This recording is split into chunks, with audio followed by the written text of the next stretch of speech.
After Fern obtains the rank of first-class mage, Frieren, Fern, and Stark continue their journey toward the northern lands.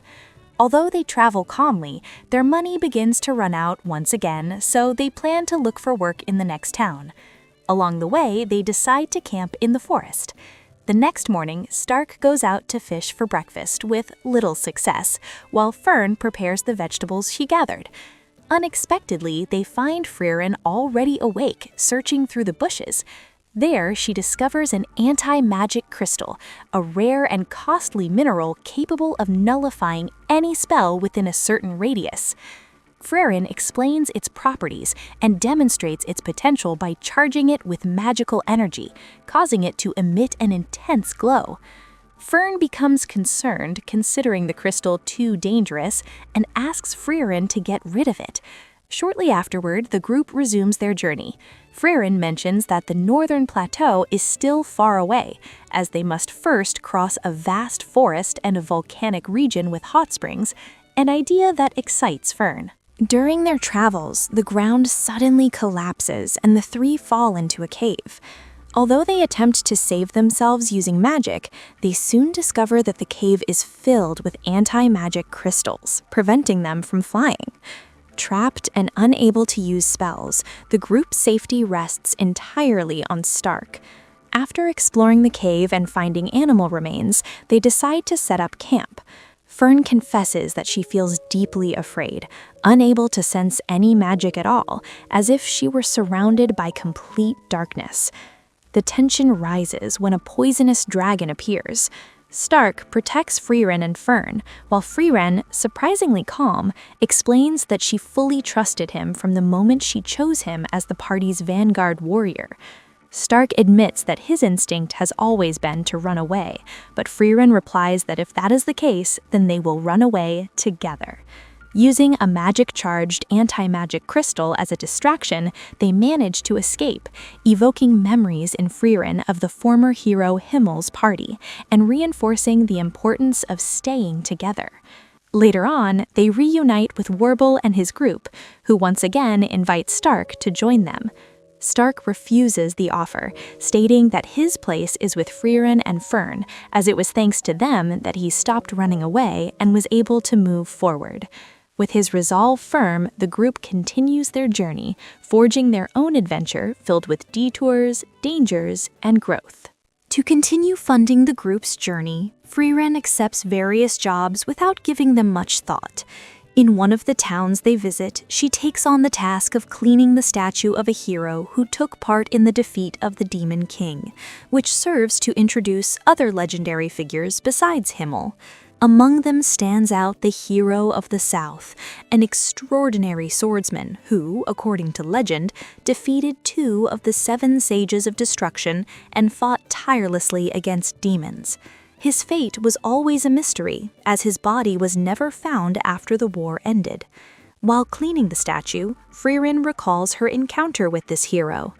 After being rejected by her when he asked to join her group, the hero of the South confessed his ability to see the future and revealed that he was destined to die the following year at the hands of Schlacht, one of the sages. His true reason for seeking her out was to warn her that she would be key to saving the world, as she would later join Himmel's party, the one that would ultimately defeat the Demon King. Although Frieren initially doubted this prophecy, everything unfolded exactly as he had predicted. Over time, Frieren comes to understand that the hero of the South's sacrifice was not in vain, as his legacy lives on in collective memory. The journey continues toward the southern villages, where Frieren seems eager to finish her business and leave as soon as possible. The reason is Count Drott, who recognizes her as a hero thanks to the stories passed down by his great-grandfather. Drott has lost a family sword of great importance, stolen by a demon, repeating a mistake from the past that Himmel once helped resolve. Following the example of the former hero, Frieren agrees to retrieve the sword. The group tracks the demon and arrives at a village that has been completely devastated. There, they encounter a nun praying for the dead, But Frieren quickly realizes that she is actually the demon responsible for the massacre. After a brief battle, in which Stark and Fern work together to protect themselves, Frieren easily defeats the enemy. In the end, the sword is returned to Drat, who is deeply grateful for their help. Stark questions why such a dangerous object should be kept, but Frieren replies that there must always be people willing to face demons. The reward turns out to be modest, a grimoire of simple magic, reflecting the melancholic and everyday tone of Frieren's journey. The group heads toward a hot spring village with excitement, hoping to enjoy a well-deserved rest. But upon arrival, they discover that the village no longer exists, as the spring dried up and the residents were forced to leave. An old man tells them about the Awig hot springs, hidden deep within the forest. Although the idea seems pointless, Stark manages to convince Frieren and Fern to continue the journey. Along the way, Frieren reminisces about her adventures with Himmel, recalling his love for exploration.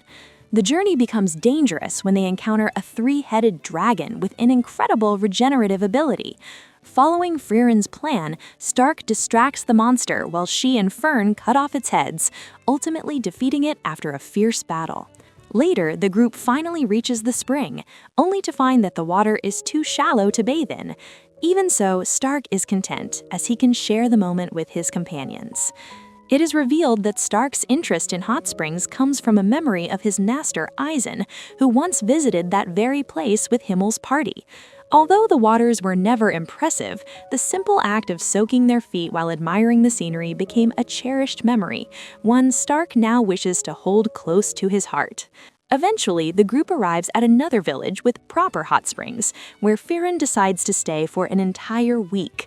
During this break, Fern finds herself with plenty of free time and suggests that Stark go explore the town with her. Sensing the tension between them, Stark gathers his courage and directly invites Fern on a date. She immediately agrees, though her nervous behavior leaves Stark unsure if he has made her uncomfortable. Frieren tries to help Stark prepare for the date, even though she clearly lacks experience with romance.